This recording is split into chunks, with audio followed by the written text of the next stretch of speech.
Now, judicial review is not in the Constitution, but it was discussed in Federalist 78, 85, 19.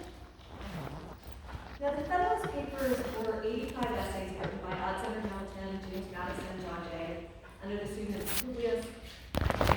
They're all in themes, they're all in favor of the federal government, all written to promote the ratification of the Constitution. Federalist 78 is written by Hamilton, who deals with the court. Quick question. Did Hamilton really wrote the other 51 essay for the Federalist? Did Hamilton?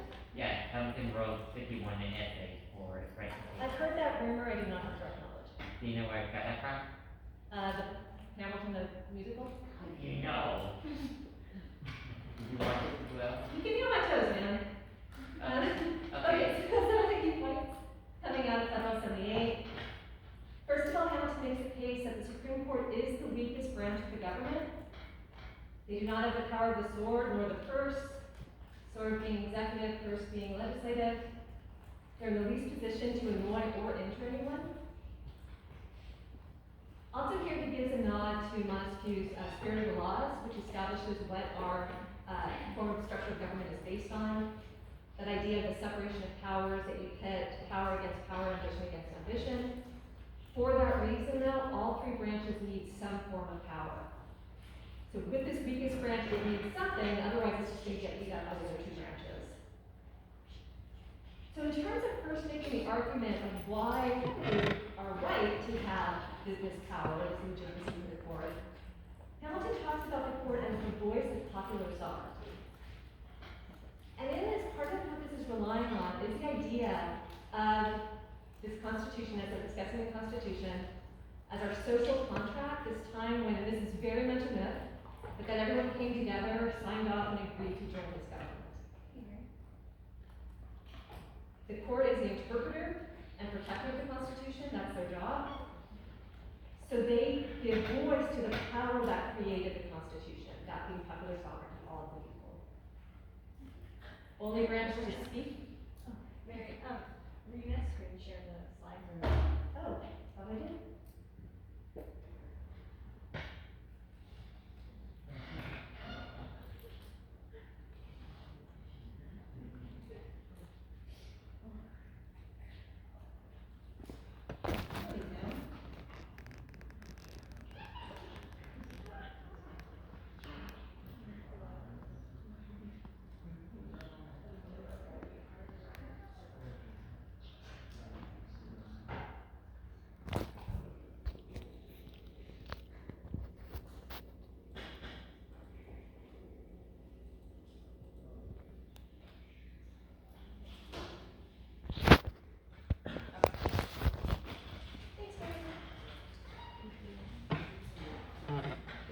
Okay, so with this idea that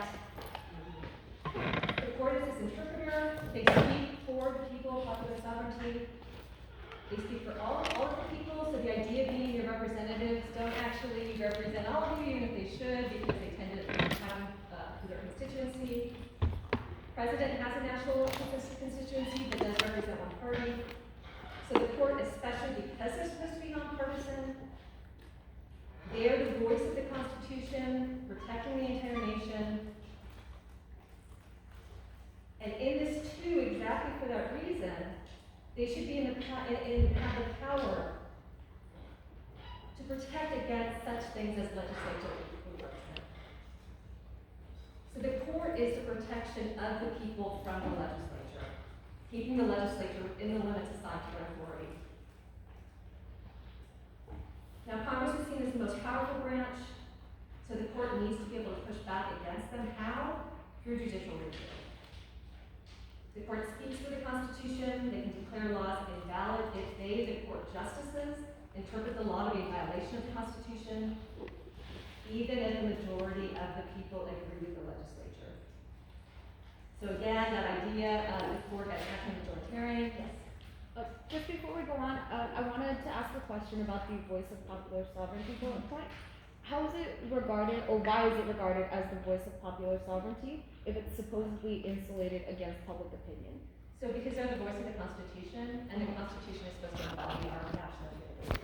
Believing that because everyone had this agreed the Constitution. It was seen as this unanimous social contract. Okay. And so you have legislatures passing laws as you go forward, but the Constitution is always going to be upheld as this key document. Okay. That's really for all of the people and protecting all of the people. That's a question now. Thank you. Which one of the branches was the article the most powerful? Who's the most powerful? Yeah, from the executive and the legislator. So Congress is the most powerful, executive second, judiciary third.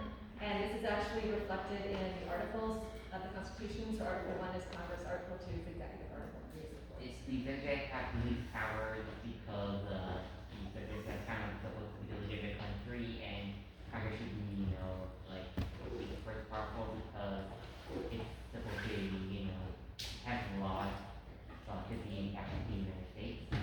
And also, I mean, the president is getting way more power than it had back in the day, but Congress was seen as the kind of primary government of the people.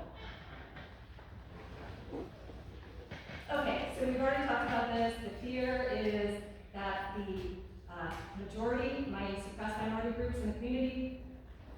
This is true of any numerical minority, just given election results, but especially true of unpopular minorities who will find themselves unprotected in various ways. Because they're a numerical minority, while their representatives should care about them, politically they don't necessarily have to because you can win without their support. And sometimes in fact, protecting minority groups can lead to voter backlash. So for this reason, this is one of the reasons, the court is seen to be in a unique position of being able to protect minority groups, especially unpopular minority groups, and handling kind of hot potato political issues. They don't have to answer the political demands of the electorate. Why Hamilton argues lifetime tenure is so important. Once they're nominated and confirmed, they're set. This, partnered with the court as the voice of popular sovereignty, leads to the idea that the court is the branch that speaks for all the nation, including the minority that can get elected. But more importantly, within this idea of the court as the anti-majoritarian branch, is the idea that it would protect certain animal rights. So this gets very much back to the arguments we saw before with natural rights. Ideas are certain rights so important that they can't be voted away. They are raised up to constitutional, fundamental right status and are protected. Here, we're going to see examples of this today. Certain rights are not in the text of the Constitution. Others are recognized along the way. So that's where we really start to see some of the fights, is when they actually create a right. And the justification for this is that certain rights are basically natural rights. They're part of us, they're self-evident. They don't need the government to create them. They are pre-political. And in being pre-political, they are extra-political. By that I mean above and outside the democratic process.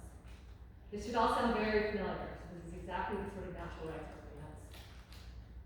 Now in the US context, we talk about this as an issue between democracy and constitutionalism. You have democratic process on one side. Lawmakers are held accountable. We're all creators over government. On this other side, this view of certain untouchable rights, and the guardians of those rights as equally untouchable by the democratic process. So this gets to kind of what we as a nation stand for, what we believe in, what this vision is. And also the dangers of giving this group of 9 people the power to interpret and shape their vision, to place certain decisions out of our hands, out of the electoral process. Okay, so Hamilton thought the court should have this power to declare a law unconstitutional, and that this didn't put the court above the people, it put the people above the government. Again, that idea of them being the voice of popular sovereignty over mere representation. However, judicial review is not a reality until Marbury versus Madison. Oh yeah, here we go. So Marbury versus Madison is one of the foundational cases. As if you go to law school, you're going to spend a lot of time with this. The backstory here, though, starts with the Judiciary Act of 1789. You're familiar with this by now. You know, it sets up the judiciary, stands the power of the courts. But what's important for our purposes today are 2 sections that they added as part of the Judiciary Act. Section 13, which will become important in Marbury versus Madison, spans the original jurisdiction of the court and grants the court the power to issue writs of mandamus to any court appointed. And any persons holding office under the authority of the United States. So writs of mandamus mean we command. So mandamus, we command. So support saying we command you to do something. Section 25 expanded appellate jurisdiction. It gave the Supreme Court final say in all federal and state cases. Whatever the court decides has the force of law in any district and state. They can declare a state law invalid if it's found unconstitutional. This foreseen in Federal 78. An unjust law is not a law, and a constitutional law is not a law. But what about congressional statutes? So it's one thing to say, of course, the federal government is supreme, supremacy clause. Supreme Court should be able to overturn state laws, but Congress is a co-equal branch. Does the court, in fact, have the power to do that? So enter Marbury versus Madison. Facts of the case. President Adams nominated William Marbury to the office of Justice of the Peace for the District of Columbia. Big money, stability, really good job. Nomination was affirmed by the Senate, signed by President Adams, sealed with the White House seal, and then for reasons unknown was just left on a desk, so it was not actually delivered to Marbury. There's a change in the administration. Jefferson takes office. He is an anti-federalist and not a fan of Adams or any of Adams' people. So he tells James Madison, currently acting as Secretary of State, not to deliver the commission. Basically, he said it's not valid until it's actually delivered, even though it went through all of the processes that it needed to go through. So Marbury applied to the court for a writ of mandamus, as allowed under Section 13 of the Judiciary Act. In this, the request is that the court commands Madison to deliver the commission. No need for the case to work its way up through lower courts, straight to the court because of Section 13. Now, Chief Justice Marshall is in this really impossible position. Jefferson has already made it very clear that he does not support the federal judiciary. Think political regime, right? Be a strategic actor. Marshall knows he doesn't have the power to actually enforce the writ of mandamus, that Jefferson and Madison are just going to ignore whatever he says. And so in this, it's not wise to command the President, Secretary of State to do something that you know they don't want to do and probably will not do. If you back down, you look incredibly weak, right? You become the impotent branch. So the court sets up, there are 3 questions they're going to answer. So the decision's going to be structured around those questions, and it's limited in that way. By this, we're going to see this in future cases this quarter as well. Sometimes the people are asking them to decide more, and they're like, no, we're only going to decide these 3 things. So first of all, has the applicant a right to the commission? Who's claiming the right? What is the basis of that right? He has a right, that right isn't violated, and the laws of the country offer him a remedy. What is the corresponding obligation? Does the court have the power to help, right? That issue of justiciability. Third, if so, it is a writ of mandamus issued from this court. What will the government need to do in recognizing the rights claim? Specifically the court. Will it issue a writ of mandamus? Is that the appropriate remedy? Is that within their power to do? As to the first question, has the applicant a right to the commission? Yes. The appointment confirmed on him a legal right to the office. To withhold the commission is a violation of that vested legal right. So if he has this right, and that right has been violated, do the laws of the country offer him a remedy? Again, yes. Quote, having this legal title to the office, he has a consequent right to the commission, or refusing to deliver which is a plain violation of that right. In this, they talk about how one of the first duties of government is to afford the protection to the laws when an individual has suffered an injury. So at this point, Can you explain what a writ of mandamus is again? what it means is we command. So a writ is any order from the court, and so in this case, it would be saying to that must deliver this commission. We are commanding you to do so. Thank you. Okay, so, Margaret's having a good day so far, decision's looking good. Final question though, is it a mandamus issuing from this court? Is he entitled to the remedy for which he applied? Does the court have the power to offer redress in this situation?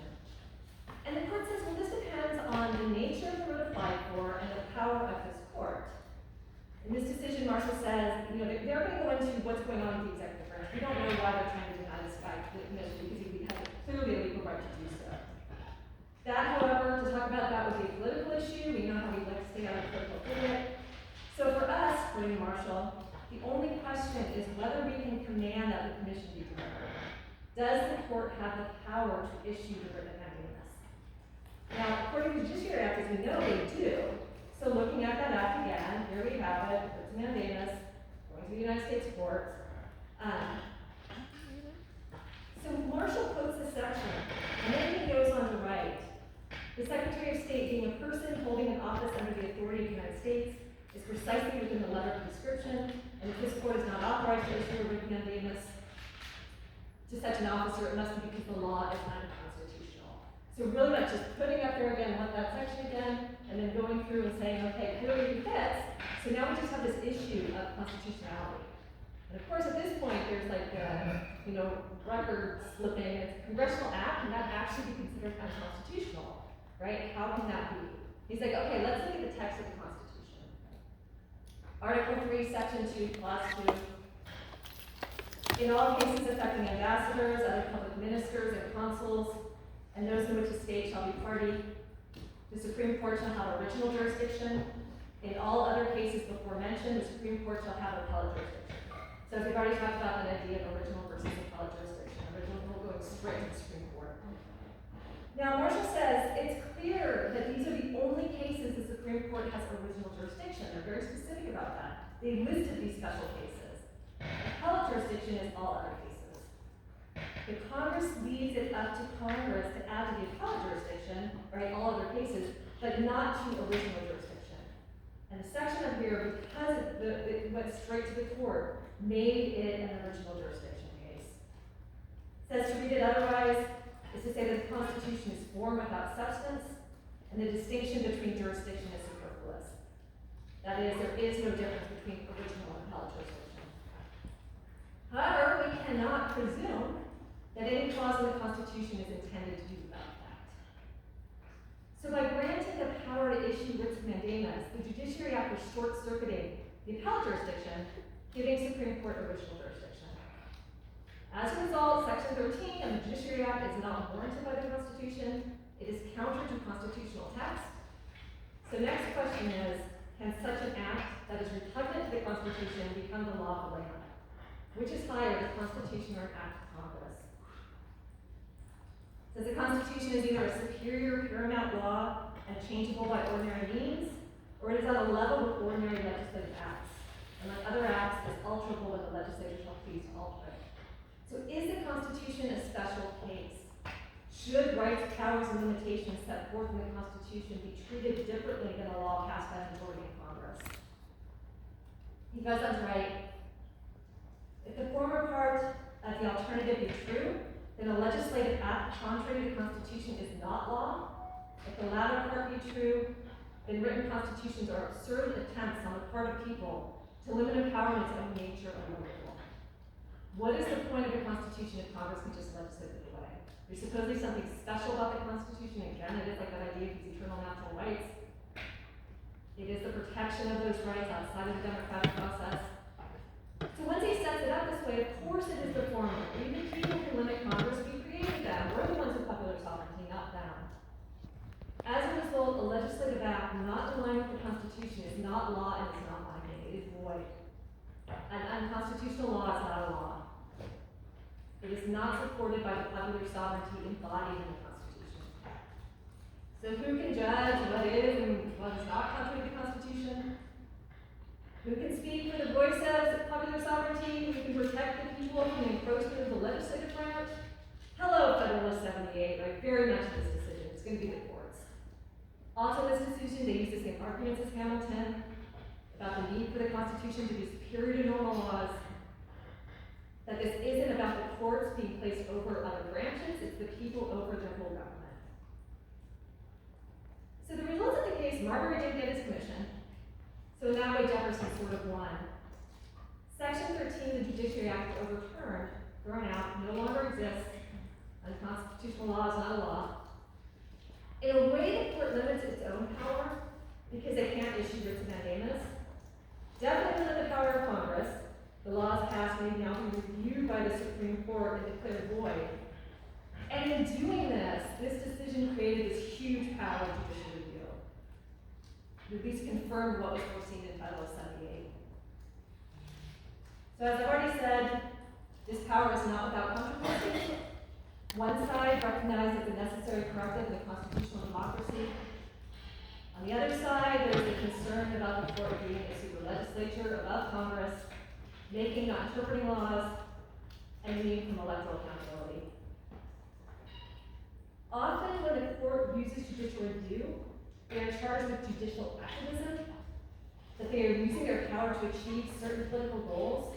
And just to be clear here, this isn't a liberal conservative thing. In fact, the Rehnquist court, which is considered one of the most conservative courts, overturned more laws than any other court. In it, there was that idea that they're using something beyond their powers as a court. The case seen as the prime example of this is Lochner.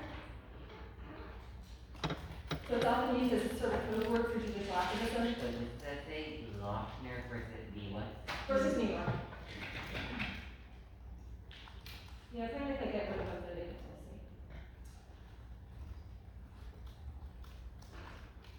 see. Okay, so in this, we see some of the questions that are raised. What is the proper role of Congress and the courts in determining individual rights and state protections? Who is best suited to protect the individual? Very much goes to that debate of democracy versus constitutionalism. Now, you'll often hear the Lochner court referred to, and that's actually a time span from 1897 to 1937. In all these cases, what is at issue is substantive liberty or substantive due process. We're going to spend plenty of time with this concept this quarter. This comes out of the 5th and 14th Amendment, 5th for the federal government, 14th for the state governments. In this, no person shall be denied life, liberty, and property without due process of law. Constitutional protections were originally understood procedurally. So fair trial, rights of the accused, fair elections, but came to be understood also substantively. You can have a fair procedure that may result in a law that violates someone's rights. So the procedure, passing the law was fine, like there was due process in the procedure, the substance of the law was the problem. It violated substantive due process or substantive liberty. Now this concept was originally used in economic cases, specifically the liberty of contract. And one of the issues with this, as we'll see, is that it's really the judge who decides what is liberty. It's a very vague term. So when they're saying something is substantive liberty, something is a fundamental freedom, they're the ones deciding what that is. Also, of course, it's being used to strike down laws without explicit constitutional text. The court making, not interpreting laws potentially, using judicial review to protect the court's ideas of what counts as liberty. So for Lochner specifically, the issue here was at the time bakers routinely would work 100 hours a week. New York attempted to deal with that situation. They passed a law limiting the number of hours that bakers could work to 10 per day and 60 per week. Those opposed to the law saw this as a government really trying to interfere into the free market. So Lochner was the owner of a small bakery. He argued that the law unconstitutionally violated the liberty of contract with bakery owners and other employees. Now we see these same kind of arguments raised in when people talk about trying to get rid of the minimum wage. And the idea being that you see both the employer and employee as equal participants and having equal power in these negotiations. So if a baker wants to keep his job and work 100 hours, that's seen as the freedom there, right? So with the idea though that sometimes because you have these unequal relationships, the state needs to step in and protect the person. So the questions for the court. Does the New York law violate the liberty protected by the 14th Amendment? Is this an issue of substantive due process? Is it an issue where the procedure was fair, but the resulting law violated liberty, in this case the liberty of the contract, not in the Constitution? And the court agreed with Lochner. They invalidated the New York law, struck it down, used judicial review. And the majority maintained that the statute interfered with the freedom of contract, therefore violated substantive liberty. They saw this as a misuse of state power, violation of the Constitution. Now, Justice Holmes disagreed. And he wrote a dissenting opinion in which he argued that the majority opinion was a defense of the free market rather than an partial interpretation of the 14th Amendment. So it is said, this is kind of a long quote, but it gets to all these ideas. This case is decided upon an economic theory which a large part of the nation does not entertain. If it were a question whether I agree with that theory, I should desire to study it further and before making up my mind. But I do not conceive that to be my duty, because I strongly believe that my agreement or disagreement has nothing to do with the right of the majority to embody their opinion in law. State constitutions and state laws may regulate life in many ways which we might think injudicious. So the idea it should be left up to the states. They're the ones that should decide how to sort of handle their people, how to handle these sort of relationships. And then, like, the majority wants protective legislation. They don't believe the liberty of contract has been violated. Maybe we should bow to the majority. Now, during the Lochner era, the court struck down a lot of protective legislation, not just state but congressional. So this led to the New Deal crisis. FDR takes office in 1933. Economic situation is pretty dire. FDR and Congress start passing laws to get the country out of the Depression, and such things as minimum wage, maximum hours. The court continues to overturn them using substantive liberty. The justices tell Roosevelt, your problem isn't with us, it's with the Constitution. This is when he has his infamous court packing scheme. He says, you guys are so out of touch with the nation. Anyone over 7, I'm going to add a justice for anyone over 7 who will retire. That idea he was going to increase the number, which lately we've been hearing more about. Now, there's kind of a lot of debate about whether this actually intimidated the justices or not. They did start changing their votes and allowing this legislation to go through. FDR did, however, win overwhelmingly in the 1936 election. So some have argued that maybe the court did say, okay, we really are out of touch, and this is what the majority wants, and so we keep thinking about it differently. Others, though, have argued that some of the justices got scared by the court packing plan. So one of the justices, Owen Roberts, who changed his decision after the announcement of the court packing scheme, when asked why he did, he said, I think it's what I had for breakfast that morning. That was his answer to this part, so. What was the 14th Amendment? For due process, like liberty of property. And it should be violate that law of like liberty and So this is exactly where they get to determine what counts as liberty. So when it's really understood, like denial of liberty would be like getting jailed, like that's an actual denial of physical liberty. But then they start to use substantive liberty to understand it in broader terms, a fundamental freedom. okay. Now notice here, for Lochner, the sort of happy ending is that the court gets back in step with the majority, right? They get back in step with the other two branches of government. They bow to the majority. So someone kind of pointed to that and say, actually they aren't the anti-majoritarian branch if anything is too politically contentious. And we do see cycles of the court, or definitely in one right now, where their legitimacy is being questioned. They overstep, they pull themselves back, they overstep again. But they never give up on judicial review, nor do they ever give up on substantive due process. Now, one interesting aspect, though, is that with substantive liberty, we have a transition from economic rights to social rights, from corporations and businesses as the person of the 14th Amendment to a focus on individual rights. Now, the person of the corporations is still maintained, and that comes up in issues of campaign finance, but substantive liberty is increasingly used for individual rights. In this, too, the larger issues of judicial review remain. Is it a valid and necessary power, or is it judicial activism? Often this is talked about as Lochner for the right reasons. Are you using judicial review even to that extent to get to a policy that's actually good for the most people? Now, one of these right reasons, in terms of Lochner for the right reasons, was and continued to be civil rights. The Warren Court used judicial review often during the civil rights era, overturning state laws. Also plays a role in the right to marry, which is what we're going to be looking at today. So the right to marry is a case of a supposedly self-evident fundamental right that's not in the Constitution. It's also a case where we've seen historically the right denied to certain groups, and there's an evolution of which marriages are protected, which unpopular minorities are not. It also provides another example of judicial review or potentially judicial activism.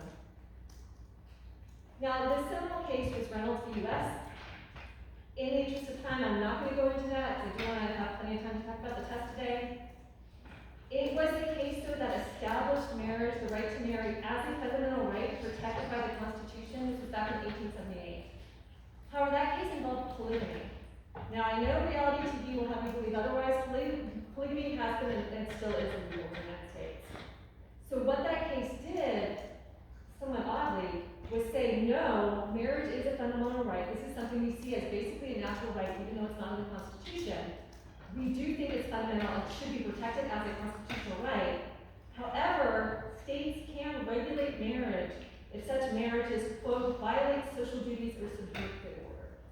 So for them, polygamy did that. Therefore, polygamous marriages could be regulated by the state.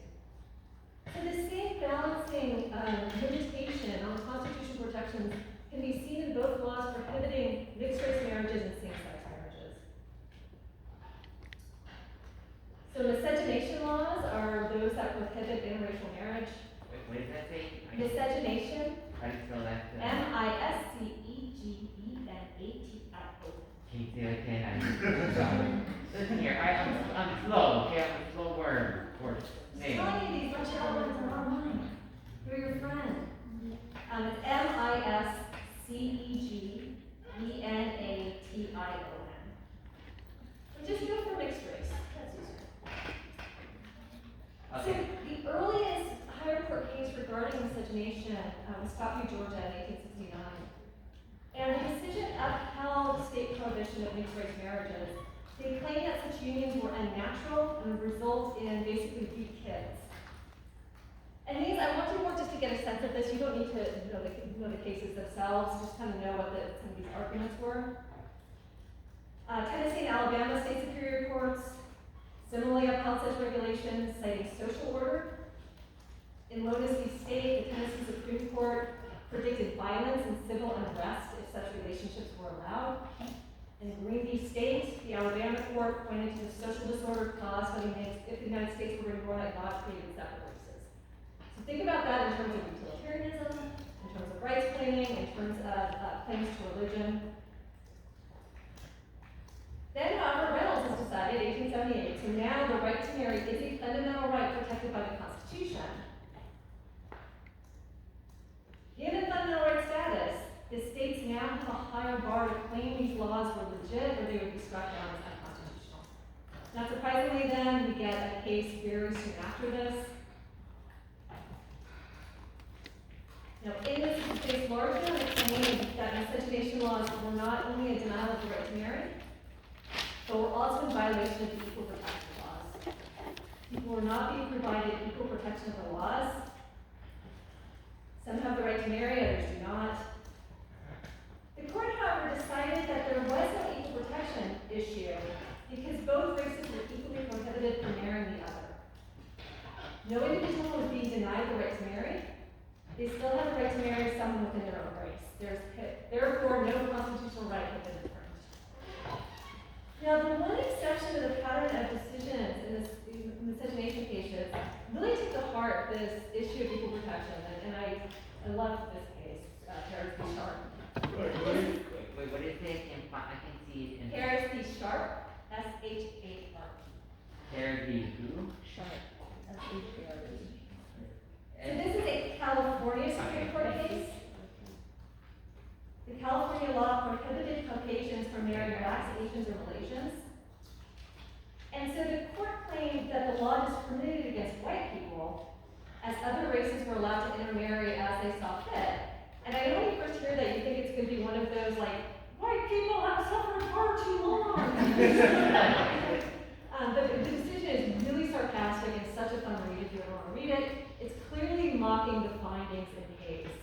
So it took on like these multiple conflicting concerns surrounding the children of mixed race unions, because some supposed scientific studies said they wouldn't be able to have children at all, and part of marriage is for reproduction. Then these others said they're going to create these weak children. So they basically were like, how scientific are these results that come up saying they can't have children, and yet they have these children that are somehow seen as idiotic? Now, in terms of social disorder, they acknowledge the social difficulties of children facing a prejudice role, but they saw this as a problem of society, not of the individual wishing to be married. So instead of citing concern for the social order, as the earlier cases had, the court found fault with prejudices in the community and the law that perpetuates those prejudices by giving legal force to the belief that certain races are inferior. That's the quote. They go on to say, if misogynist marriages can be prohibited because of tensions suffered by the progeny of children, mixed religious unions can be prohibited on the same ground. So the court wrote about the harm done to the individual if they are not free to choose their intimate partner. A member of any of these races may find himself barred by law from marrying the person of his choice, and that person may be irreplaceable. Human beings are bereft of worth and dignity by a doctrine that would make them as interchangeable as trades. And I'm sure you can already start to see the parallels with same-sex marriage. You may still have the right to marry someone of a different gender, but that someone may not be your person, period. You don't just pick another person like an interchangeable train. The right to marry should be the right to marry whom you choose. Now, interestingly, in making these arguments, the California court was careful in noting that polygamy was an entirely different category. Say the conduct its legislation was designed to prevent constituted a clear and present danger to the well-being of the nation, and for that reason, the statute prohibiting polygamy did not violate constitutional guarantees. So this was a California Supreme Court decision. The U.S. Supreme Court wouldn't hear it again until 1967. Loving v. Virginia. Wait, what? Loving v. Virginia? Yes. Okay. So at the time the Supreme Court heard this case, 16 states still had laws prohibiting interracial marriages. Several more have only recently got rid of them when they actually heard the opinions. So in the case of the Lovings, they were married in a different state, which allowed mixed-race marriages, another issue that comes up with same-sex marriages. Then they returned home to Virginia, which does have an misogynist law. They were prosecuted, they were given 1 year of jail time. The judge then told them he would strike a bargain. They wouldn't have to serve jail time as long as they moved from Virginia and didn't come back for 25 years. And they did for several years, but they wanted to come home. So they challenged the law as unconstitutional. Now the lower court decision reads, quote, Almighty God created the races white, black, yellow, Malay, and red, and he placed them on separate continents. And but for the interference with his arrangement, there would be no cause for such marriages. The fact that he separated the races shows that he did not intend for the races to mix. So this thing about the pointing to claims of religion and highly problematic ways, morality, social order, etc. Goes up to the Supreme Court. In making the decision, they are going to have to acknowledge precedent, stare decisis of case, and the case court's finding that miscegenation does not violate the equal protection clauses because they are applying to races equally. The decision then states, quote, case represents a limited view of the equal protection clause, which has not withstood analysis in the subsequent decisions of this court. The clear and central purpose of the 14th Amendment was to eliminate all official state sources of invidious racial discrimination in the states. The fact that Virginia prohibits only interracial marriages involving white persons demonstrates that those laws were designed to maintain white supremacy. So in this, the court found that Virginia violated not only the Equal Protection Clause, but the 14th Amendment. So in that, substantive due process or substantive liberty again. So they talked about the freedom to marry, that this is a fundamental freedom.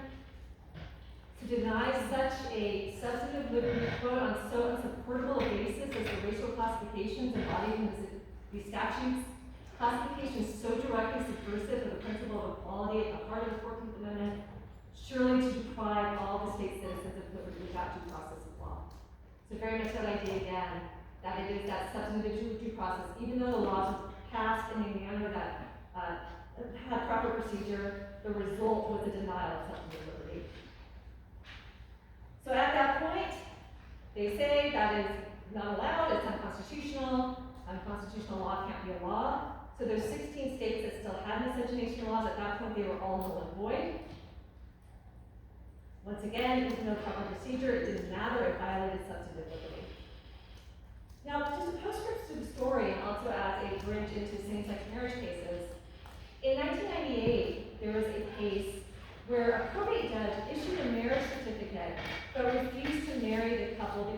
said interrace marriages were against his religion. Now, the court found that because he still issued the license, there was no direct obstacle to the marriage. So in it, even though they weren't able to be married by him, they could go find someone else to do it. So with this, they had the idea that that was okay, that he refused to actually marry someone. State or state officers cannot prevent individuals from marrying, but do not have to make it easy for them. We definitely saw this issue with same-sex marriage, where certain state officers, state figures, would say that they didn't want to marry someone based on religious. Other similarities we see with these cases with religious arguments, arguments about social disorder, discussion about impact on children, and whether or not it's a general right to marry or a right to marry a specific person, right to marry one person. So all of these questions are going to be sent to the Oberfell. All right, I'm spelling it. Okay.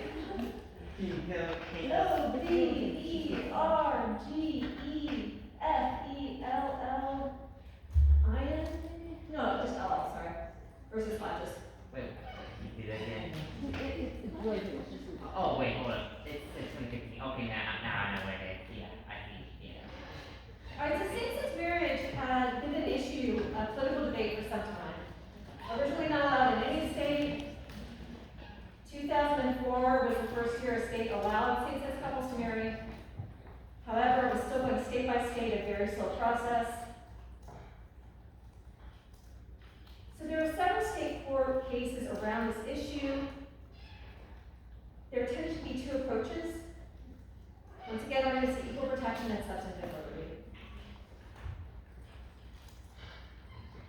So is there an equal protection of the law, application of the law, because same-sex couples are being denied something that different sex couples are allowed? Now, initially, this was answered in the same way we saw with the mixed race cases. No one is being denied the right to marry. They're only being denied the right to marry someone of the same sex. They're still free to marry someone from the other gender. Now, where we saw equal protection claims actually bear some fruit was when it involved the differences in such issues as insurance, inheriting laws, tax breaks, etc. So some states, through court cases, resolved this by creating a civil partnership that anyone could apply for, so same-sex, different-sex couples. And so those domestic partners would have the same legal rights as married couples, but were not granted the special status of actually being married. In order to get that status, you need to use substantive liberty. So in this, once again, you have to make that claim. There's a fundamental liberty right being denied. Substance of the law denies these freedoms. It is therefore unconstitutional based on substantive due process. And that again, we're not interchangeable like train cars. To not be able to marry who you want is a denial of liberty, and no majority should be able to take that away. So when you see substantive liberty, you know we're going to start having claims about both judicial review and or judicial activism. Why? Because you're claiming something that's not in the Constitution. It is the justices themselves deciding what is this freedom, what is fundamental, what can actually overturn the democratic process. Okay, so in this case, questions for the court.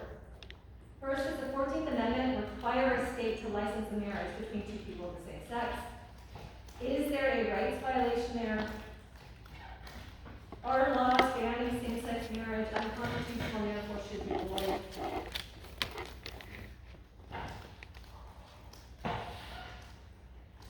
And then secondly, does the 14th Amendment require a state to recognize the marriage of a same-sex couple married in a state that allows same-sex marriage? So this comes out of the full faith and credit clause.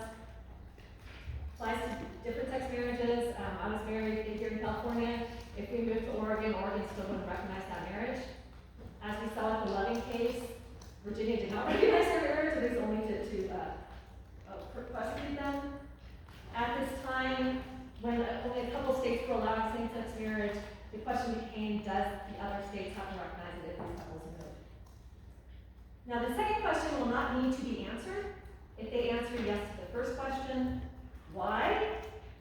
Because if all states are required to allow same-sex marriage, as being deemed a constitutional right, You won't have the issue of some states recognizing and others not.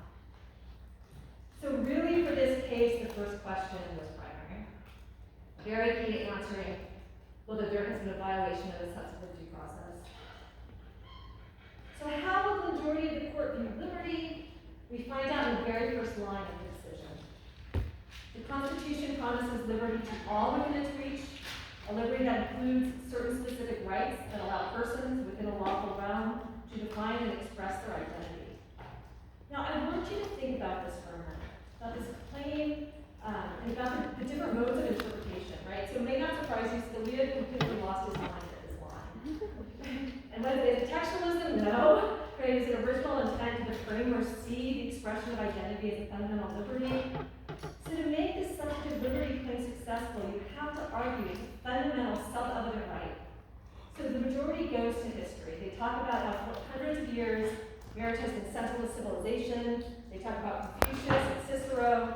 So in this, making this claim of this law, this right that pre-exists the U.S. government. So now the only question is whether we should allow gender differentiated definitions of marriage. Is same-sex marriage fundamentally different from different-sex marriage? Or is this fundamental right applies to everyone? Is this a decision about the right to marry, which we know is fundamental and has been since 1878?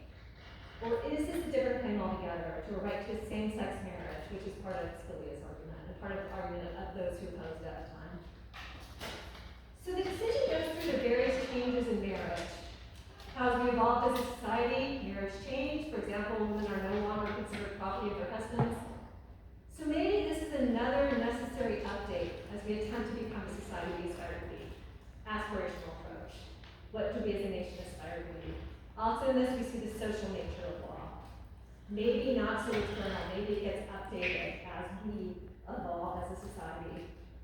But who gets to decide if this is such a fundamental right? Who gets to raise it up to constitutional status, protected from the majority? The Supreme Court. So the court decision reads, the identification and protection of fundamental rights is an enduring part of the judicial duty to interpret the Constitution. That responsibility, however, has not been reduced to any formula. Rather, it requires courts to exercise reasoned judgment in identifying interests of the person so fundamental that the state must accord them respect. So there's a lot going on, but just this idea that we only care about those rights that are so fundamental. They bolded it out. We aren't going to subvert the democratic process for just any claim. Is this a valid claim to a fundamental constitutionally protected right? What's the answer? The nature of injustice is that we may not always see it in our times. The generations that wrote and ratified the Bill of Rights and the 14th Amendment did not presume to know the extent of freedom in all of its dimensions, and so they are entrusted to future generations, a charter protecting the right of all persons to enjoy liberty as we were its means. Now just think about what's being argued here and how it's being argued. It's not in the text of the Constitution, wasn't in any of the letters, notes from the Constitutional Convention, didn't pop up during the ratification of the 14th Amendment, but it is the underlying purpose of our Constitution, purpose of analysis. There is a larger liberty project at play here. The Constitution is a living document. It needs to change with the times. The framers intended us to keep updating the rights protected there. Later on in the decision, they write, the right to marry is fundamental as a matter of history and tradition, but rights come not from ancient sources alone. They arise too from a better informed understanding of constitutional imperatives to find a liberty that remains urgent in our own era. So very much again, that notion of that updating that occurs. Yes? Quick question. What mode of interpretation would you class this as? Pragmatism? Aspirational purposes. Aspirational. Yes. Thank you.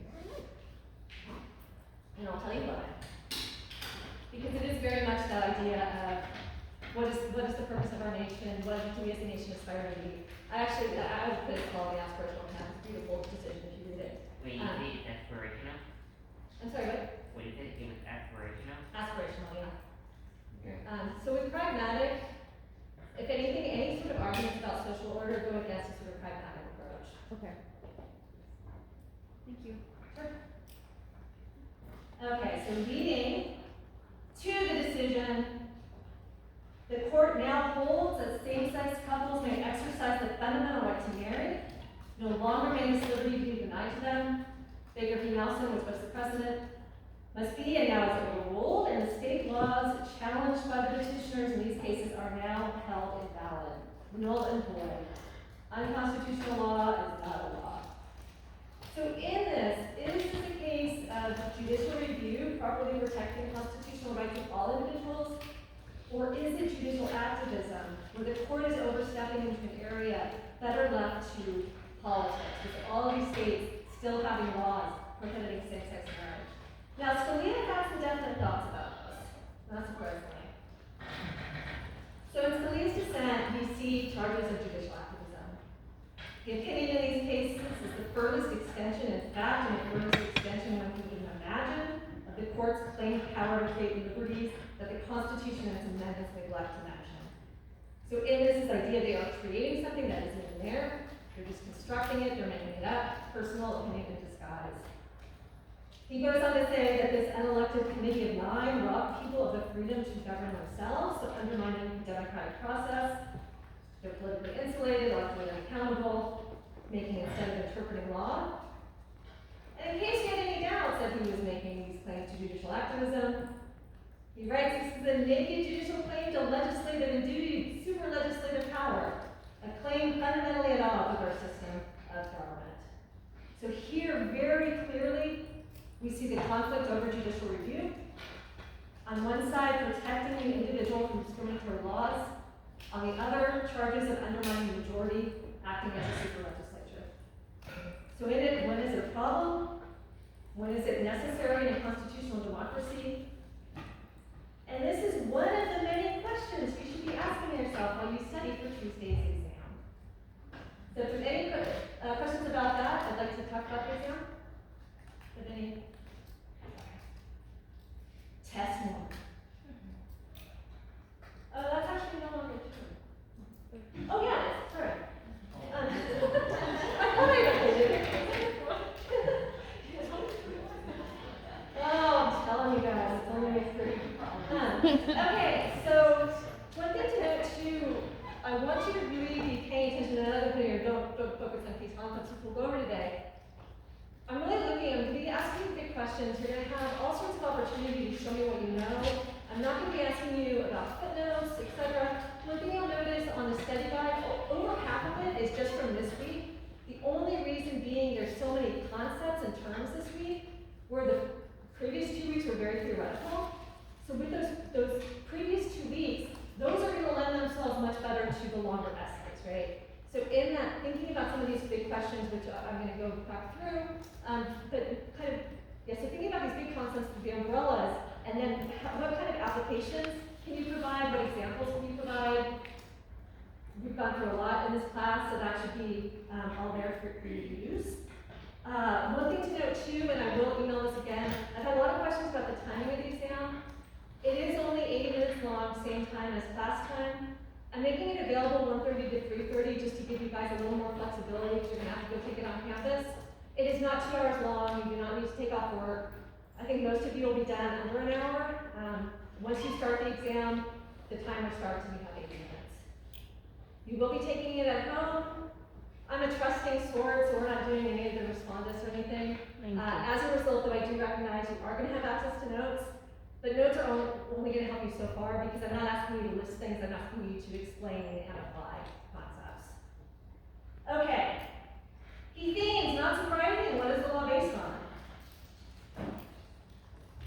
More importantly, how does that impact how the law is justified? When is it seen as legitimate? When is it seen as legitimate to challenge those laws? Now, natural law answers rely on these individual innate rights from nature or nature's God, rights that pre-exist the state can't take away, in theory. And as we saw, the U.S. Declaration of Independence relies on this view for their basis of law, which also then gets picked up in constitutional laws later. Now, this is going to be set in opposition opposition to some of the positivist claims we saw, Austin's law is command. The law is based on commands made by a recognized and therefore legitimate sovereign, such as Creon. As long as it's a legitimate sovereign, the law is legitimate. No need to come to an agreement about what exists in nature. Making claims for things that other people don't believe in. Perhaps, however, as we saw with some of the theorists, there's room for the social and evaluating and potentially correcting established law. So probably what Creon got wrong. Rawls talks about law as based on facts. Came around for explicable factual reasons, which would explain the differences we see among cultures, countries, time periods. There isn't a universal truth. There aren't these universal human rights to be realized. Laws come about for a reason and they change if they're no longer effective or wanted. Given that laws are social facts, with a discoverable chain of events to explain why they exist, your personal moral assessment doesn't come into it. So with that idea of the separation thesis, the law does not necessarily need to be related to morality. Might be, that'd be great, but it doesn't need to be. We also saw the idea as law as a social norm, like time. This breaks it out of the need to see a law in the strict legal positive claim. The idea is it on the books or not? A bit more tangible. Can be changed by society eventually. But still very much about an agreed upon social coordination, not some universal truth that we'll all realize together. So what were the limitations of those theories? Where's the conflict we saw? And of course, the key debate we talked about repeatedly. What are the criticisms on either side? How do they critique each other? And legal positivism in its most kind of extreme, the law is the law, period. It's legitimate, period. And of course, we saw the counter of Nazi Germany, that maybe you shouldn't separate law from morality. In fact, immoral laws should be challenged, and unjust law is not a law. So what were some of the attempts to answer the criticisms? We saw Hart's attempt at the role of obedience, maybe a law is too equal to be obeyed. In that, though, you still have to accept the consequences. You're still recognizing the law. We see this get picked up again in justifications for civil disobedience, being willing to take the consequences of breaking the law. Natural rights. We all have rights that should be protected by the mere fact that we are human. Every person is born with these rights. But again, who determines what they are? Life, liberty, and property, why? People make them up, personal opinions in disguise. And all this presumes a universal truth. Everyone has human rights, we're all born with them. But nothing is universal, right? We have changes with history, with culture, with context. Also, we saw the issue of who actually guarantees human rights. Can they be used to undermine state power, leading to chaos? Right? And we saw, especially with legal positivists, this challenge of existing laws are going to lead to chaos. Think of O'Reilly's argument, the Second Sanctuary Movement, Creon's claims, the whole city's going to go down in flames. Now, utilitarianism is also critical of rights claiming and vice versa. So how do those arguments differ? What are the limitations in either case? Now, one example of these differences is talked about in Dworkin when he's talking about Romney Board of Education, that it was decided on rights, not on the greatest good for the greatest number. He was not concerned about social order, kind of in the cases we just saw, that if the right is violated, that's what becomes important. But how would either of those turn out differently if they instead adopted the utilitarian approach? How does this showcase the power of a successful rights claim? And on the flip side, what might using a utilitarian calculus be helpful, even necessary? What does it mean to truly let a rights claim act as a trump card?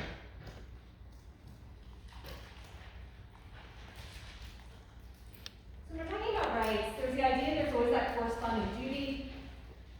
an obligation on the part of the state or another person, so it's not just a privilege. Privilege is a much lesser category. So why this is important is it's necessary when you're making a rights claim to convince people that you do have that right, you're not just asking for a privilege. In this too, central to the rights revolution, from the Declaration of Independence through various civil rights struggles, have been this ability to make a successful rights claim. And so part of what we've talked about is how to assess one. What are convincing arguments? What should we take into account? Who is claiming the right? Do they have standing? Are they the ones being harmed by the law? Why do they allege they have that right? Is it a right protected by the Constitution?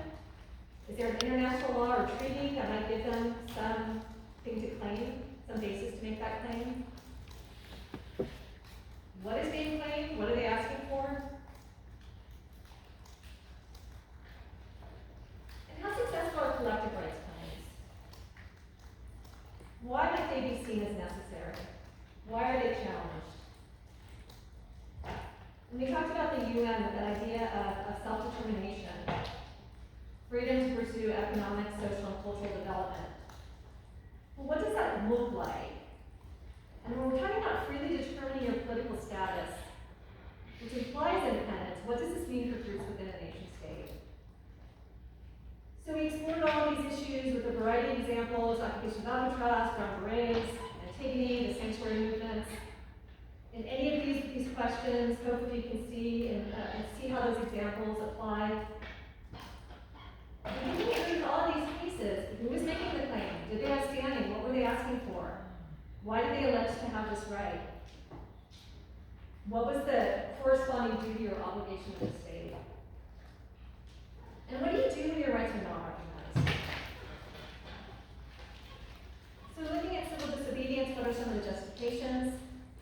How do they make their case? How do they fit into the debates we saw between legal positiveness and components of natural rights? Clearly, they do not agree that a law is a law, that morality should be held at separate consideration. So how does Thoreau mirror some of these theoretical claims about unjust laws, about an independent moral assessment based on reason? What about King's discussion of how to know the difference between just and unjust laws?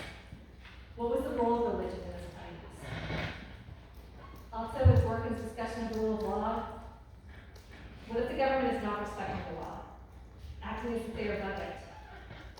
Right? So when his main points against the government was they were not taking rights claims seriously.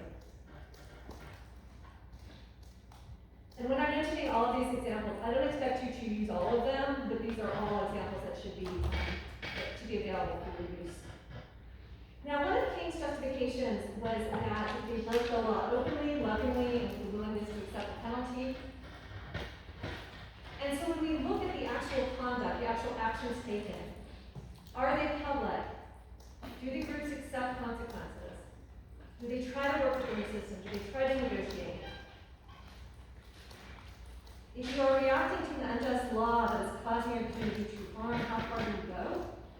Is non-compliance enough? Do you break the law? Do you create a parallel society? Do you commit violence? How do you win over the public, the majority? What do we, the public, see as justified actions? So related to this, what was the point of the steps in the campaign we saw with Gandhi, with King, with the Brown Berets? Why did they have codes of discipline? How did that link to moral persuasion of the public?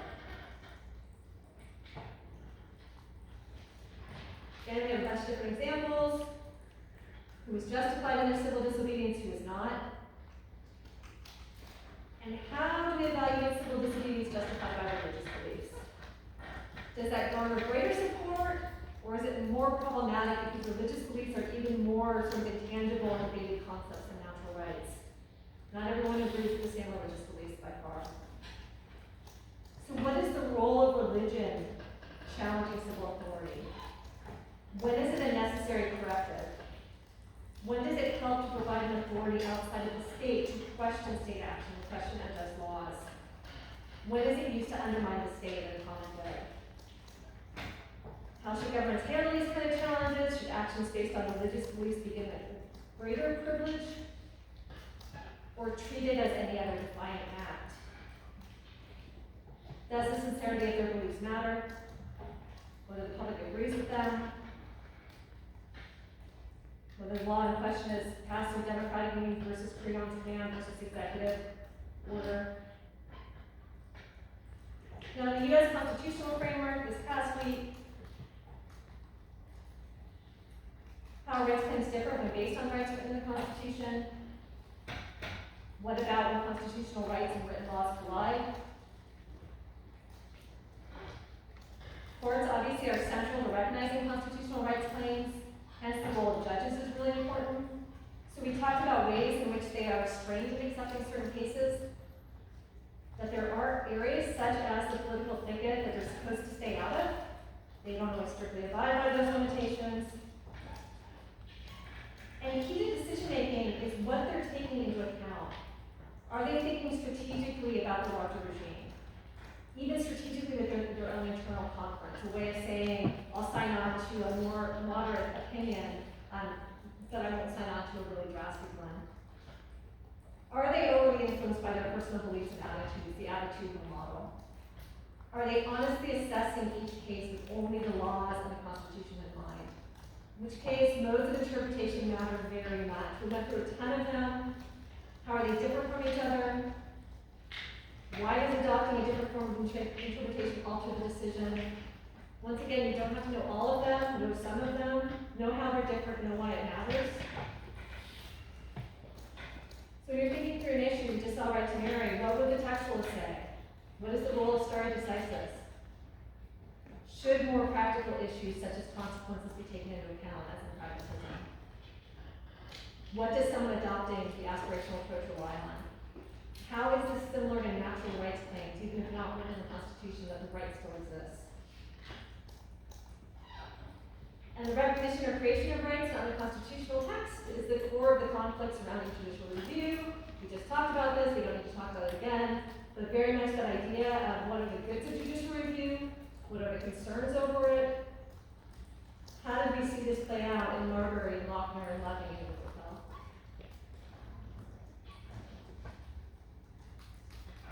Okay, questions? Do we have class on Tuesday? Tuesday is the exam, so that is your time to take the exam. Okay. But you'll take it from the privacy of your home. So no lecture, right? No lecture. Okay. So Tuesday will be online, right? It'll be on campus. Tuesday on campus taking the test. Available between 1:30 and 3:30. Where will it be under though? Will it say test or somewhere else? It'll be under assignments, Okay. and you'll publish it, and then I think there's even some like crazy looking thing that says you have to do this thing today. Some scary thing. Yeah. Yeah. What do you want our takeaway from all the cases we went through today? I'm sorry, can you say that again? Yeah, what do you want our main takeaway from like all the cases we went through today? We went through a lot, and you said earlier you don't want to like law takeaways. Yeah, no, I want you to be able to use it as examples, but you don't need to go into specifics. Where I'm going to require you to notice the specifics of cases is when we actually read the cases. So in this, the idea of, so for example, if you decide to use the right to marry as an example of something, would you be able to say there were concerns about social order, or, the equal protection clause did this? You don't have to say, in case the court did this. But just knowing basically the arguments around it, why it's seen as an issue of judicial review versus judicial activism, and that issue of constitutionalism versus democracy. So I'm always leading with the larger concepts, and then you get to go where you want with the examples. There's no, yeah. You mentioned that we have 80 minutes from any point, from the point we start the test within that 2-hour span, right? That Yes. means whenever we start it within that 2-hour span, we'll have 80 minutes. Exactly. Okay. Is it required for us to cite anything from No. No. So this in many ways, think of it as if we are sitting here taking the exam together, but that's just, it's easier to do it. Campus is easy. Yeah. Are you a hard grader? Well, I'm not grading, so your TA will be grading. Or you guys are graders? I cracked the whip. No, this is in general, and I think it's the first day. Like this got. I'm not into tricking you guys. I'm not into me. I just want to expose you guys to this information. I try to make it as palatable as possible. So hopefully, is there one? Yeah. No, so it's open to you anytime between 1:30 and 3:30. Okay. You can start it at 2, that's great, you can do just the normal class time, but whenever you access it, the timer starts around 80 minutes. Got it. Okay. And how long should our sessions be? So this is, I get this question a lot, and the 7 tours, it like really depends, because there's some people who get all that information out there really quickly, and there's others who like write more and don't get there. So my guess would be that the 20-pointers are only gonna be like 2 paragraphs, and then the 30-pointers are gonna be more like 3 to 4 paragraphs. But no, and that's really keep an eye on the time as well. That's like, it's more for you to answer all the questions. Are we able to move between questions or? Yes. So, on Canvas, we're gonna be directly writing in like the text box, right, with formats and stuff, or? Exactly. Yeah, so you'll type right into Canvas. Okay, and it's gonna be like specific formats, like Times New Roman or something like that? They're gonna be, Like Times New Roman 12, like, do we have to follow a certain format? oh, no. Go in there and write just like you're writing into a Blue Book. Okay. Yeah, we're not doing like paper stuff. What happens with Parasite internet like failure because the school server has been really unstable recently? That's a concern. Yeah, email me instantly. We'll figure it out. Got it. Hopefully,